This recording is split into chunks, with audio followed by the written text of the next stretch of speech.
আপনি কি মনে করেন 10,000 কদম হাঁটা কেবল একটি সাধারণ ব্যায়াম? মোটেও না। হাঁটা শুরু করার প্রথম মিনিট থেকেই আপনার শরীরের ভেতরে এক অবিশ্বাস্য চেইন রিয়াকশন শুরু হয়।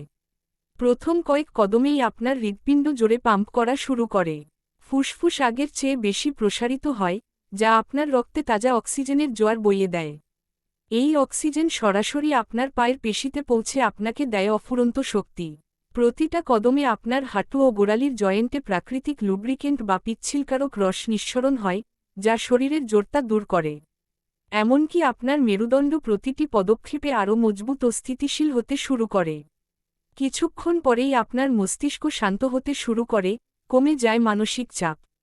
আর সবচেয়ে বড় জাদু, শরীর তখন ফ্যাট বার্নিং মোড এ চলে যায়। আপনার মেটাবলিজম বেড়ে যায় এবং জমে থাকা চর্বি পুড়তে শুরু করে। 10,000 কদম শেষে আপনার হার্ট, ফুসফুস এবং মস্তিষ্ক এক নিখুঁত ছন্দে কাজ করে। তাহলে আর দেরি কেন? আজই শুরু করুন। সুস্থ থাকতে আমাদের ফলো করুন।